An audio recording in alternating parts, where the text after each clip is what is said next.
বিএনপির আওয়ামী লীগ বিষয়ক সম্পাদক যারা রয়েছেন তাদের মধ্যে অন্যতম রুমিন ফারহানা আওয়ামী লীগের বিএনপির আওয়ামী লীগ বিষয়ক সম্পাদক হচ্ছেন রুমিন ফারহানা, যিনি হাসিনা পতনের সবচেয়ে বেশি কষ্ট পেয়েছেন। হুন্ডা গুন্ডার রাজনীতি আমরা ভারতে পাঠিয়ে দিয়েছি। এখন রুমিন ফারহানারা যদি সেটি আবার ফিরিয়ে আনতে চায়, তাহলে হাসিনার প্রতি তাদের যে আন্তরিকতা আছে তাদেরকেও সেখানে চলে যেতে হবে। 24 আগস্ট নির্বাচন কমিশনের শুনানিতে এনসিপি নেতা আতাউল্লাহ সহ দলীয় নেতাকর্মীদের ওপর হামলার প্রতিবাদে আয়োজিত এক সংবাদ সম্মেলনে এসব কথা বলেন এনসিপির দক্ষিণাঞ্চলের মুখ্য সংগঠক হাসনাত আব্দুল্লাহ। হাসিনা বলতো 20টা হুন্ডা 10টা গুন্ডা, নির্বাচন ঠান্ডা।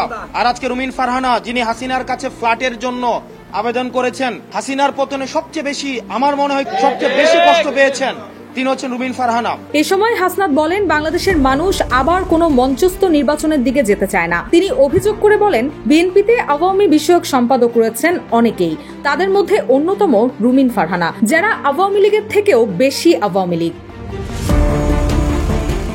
তিনি আরো বলেন, বিএনপির আওয়ামী বিষয়ক সম্পাদক যারা রয়েছেন তারা আওয়ামী লীগের সুবিধাভোগী, ফ্ল্যাটভোগী এবং যারা গুন্ডা দিয়ে নির্বাচন কমিশনকে ঠান্ডা করে দিতে চায়, যারা একটা প্রেসক্রিপ্টেড ইলেকশনের দিকে আবার যেতে চায়। আমরা এই বিএনপির আওয়ামী বিষয়ক সম্পাদকদের বলবো, আপনারা 24 পরবর্তী জনগণের পালস বুঝুন, নতুবা আবার বাংলাদেশ সংকটের দিকে যাবে। এছাড়াও হাসনাত বলেন, ইসিতে রুমিন ফারহানার বক্তব্যে যেভাবে বললেন, গুন্ডা আনতে চাইলে গুন্ডা আনা যায়, অসুবিধা নাই। আমি তাদের বলবো, হুন্ডা গুন্ডার রাজনীতি শেখ হাসিনাও বলেছিল, এখন হাসিনা কই সেটা একবার দেখুন। এদেশে হুন্ডা আর গুন্ডার রাজনীতি চলবে না।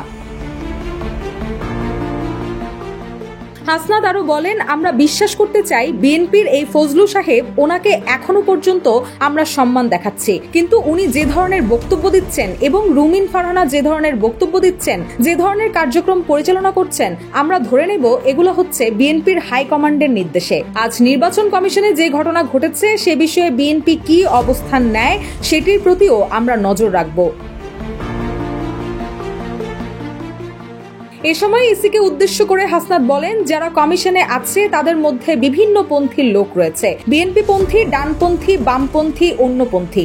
এই যে পন্থী, আমরা চাই জনগণপন্থী ও বাংলাদেশপন্থী নির্বাচন কমিশন। এছাড়াও বিএনপিকে হুঁশিয়ারি দিয়ে বলেন, এই যে আপনাদের আগ্রাসী মনোভাব রয়েছে তা আজকে স্পষ্ট হয়েছে, এগুলো যদি পরিবর্তন না করেন তাহলে আপনাদের গণপ্রতিরোধের মুখোমুখি হতে হবে।